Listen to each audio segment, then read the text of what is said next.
안녕하세요. 오늘은 6월 24일 월요일이고 성요한 세례자 탄생 대축일입니다. 세례자 요한에 대해서는 루카복음에서 더 자세하게 나타나죠. 루카복음 1장 5절에서 17절 세례자 요한의 탄생에 대한 이야기, 그리고 루카복음 1장 57절에서 66절에서 그리고 또 80절의 내용인데요. 오늘은 제가 세례자 요한의 전반적인 내용들을 편안하게 한번 나눠볼까 합니다. 1장 59절에 보면, 루카복음을 보면 여덟째 되는 날 저가리하고 엘리사벳이죠, 부모님, 그들은 아기의 할례식에 갔다가 하는 표현이 있어요.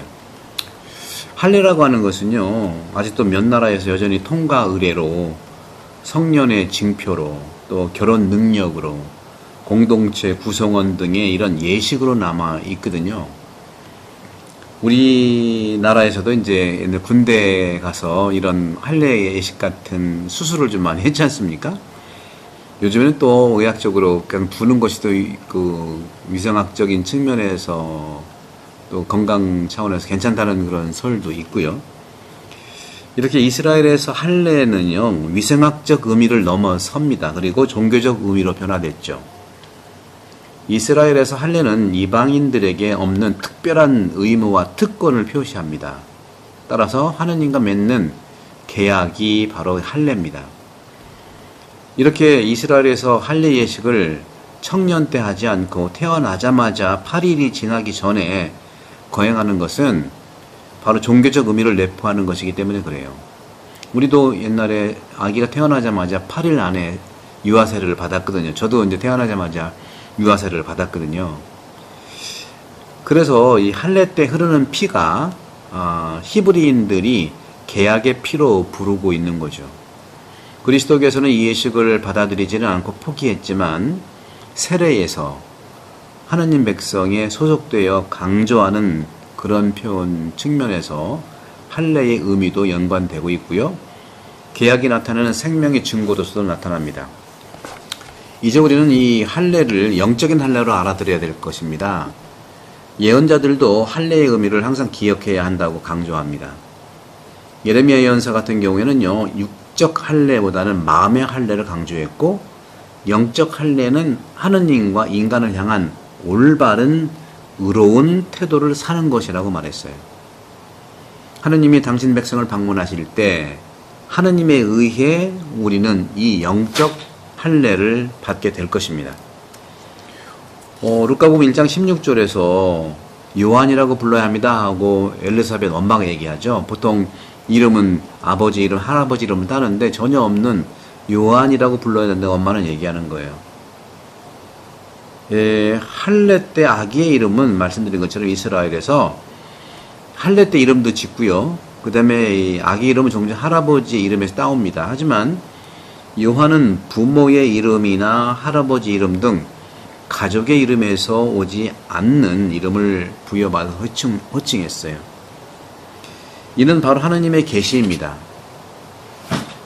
전승의 이러한 그 환경은 두 가지의 기원을 알 수가 있는데요. 하나는 부모의 가족으로 아기는 후손에 속하고 있다는 뜻이고, 다른 하나 요한이라고 하는 것은요, 알지 못하는 가족 이름이 아니잖아요. 즉 하느님의 가족 안에서 태어난다는 아기죠. 혈육과 하느님 안에서 태어난 아기. 예언자들은요, 본디 그렇게 해서 부르심을 받고 사도직을 수행하죠. 하느님은 그들의 이름을 바꾸어 주십니다. 오늘날 사제나 수도자, 신자들도 교회에서 서품이나 서원, 혼인 등 완성을 향해 나가면서 이름을 변화시키기도 합니다. 오늘 루카복음 1장 57절에서 66절 그리고 80절에 보면 요한은 주님께서, 이름이 어떤 뜻이냐면 요한이라고 하는 것은 주님께서 은총을 주셨다 하는 뜻이에요. 히브리 여인들에게는 장자일 경우에는 항상 아들의 탄생이라는 큰 의미를, 큰 원의를 지니고 있어요. 아브라함의 후손에서 핵에서 그를 얻었고 두려움과 선물 그리고 자유로움과 기쁨, 그 안에 주님에게 장자를 봉헌하기 때문입니다.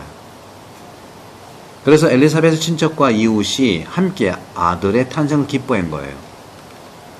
태어난 지 8해 되던 날 아기 할례식에 왔고 거룩한 율법 계명은 8일에 실현되고 성취되는 거죠.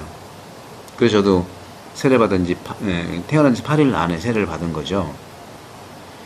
이스라엘에서 사제 가정과 보통 가정, 그리고 여기에서는 여자는요, 집안일에 있어서 시작은 물론 궁극적 결정에 아무런 권한이 없는 것이 보통이었어요.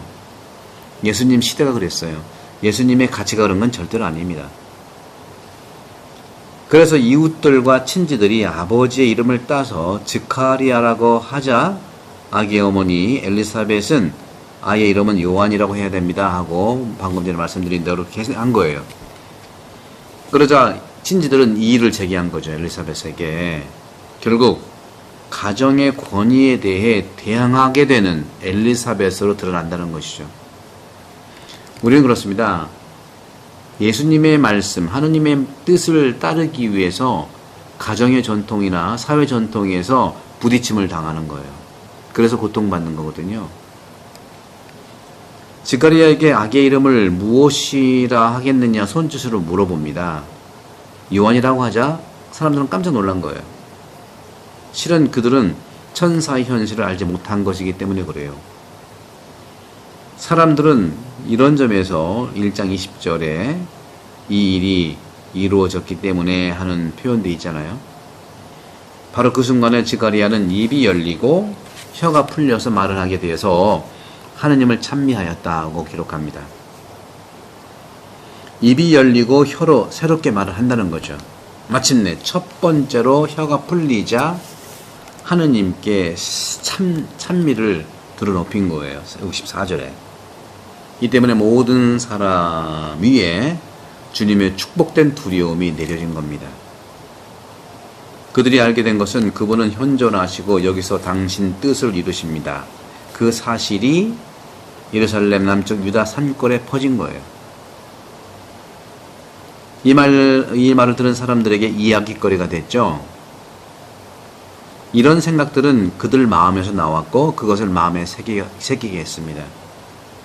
이렇게 아기의 크고 경이로운 탄생에 대해 놀람과 기쁨으로 하느님의 은혜로운 사건이 미리미리 이야기된 것입니다. 이야기가 장차 어떤 사람이 될까? 선한 사람들의 경탄과 찬미는 헛되고 숨겨진 것이 아니다. 사실 주님의 손길이 그와 함께 있다. 66절의 표현이죠. 예언자 위에 주님의 현존이 작용함을 항상 가리키는 이런 전형적인 표현이에요. 에제키엘 2장 9절, 3장 14절, 37장 1절에 나와 있죠. 성경에서 주님의 손길은요, 하느님의 영, 성령을 가리킵니다. 인간과 함께 하시는 성령께서 하느님의 계획을 이루신다는 것입니다. 예수 그리스도께서 그것을 가르치시고 계시는 거죠. 루카복음 11장 20절, 마태복음 12장 28절. 이처럼 구약에서 이미 율법은 하느님의 영이신 하느님의 손가락에 의해 돌판에 기록됐잖아요. 십계판, 십계명. 사실 세례자 요한은 성령의 충만함, 성령의 채움입니다. 성령으로 가득 찼기 때문에, 영으로 찼기 때문에 그의 삶은 늘 비움의 삶이었잖아요. 겸손한 삶이었잖아요. 따라서 성령은 역시 아버지 지가리아에게도 선사된 겁니다. 엘리사벳도 마찬가지고요. 성령을 받은 사람은 다 찬미를 부리면서 하느님의 뜻에 온전히 귀 기울이는 모습을 볼 수 있죠. 이처럼 세례자 요한은 성령의 보호하에 자라고 성숙하였고 광야에서 생활했고 그리스도를 정말 준비했으며 그리스도를 따른 그러한 선구자, 오늘 세례자 요한 탄생 대축일을 맞이해서 특별히 성령으로 충만한 사람들은 순종이 최고의 덕목이에요. 그분은 그렇잖아요.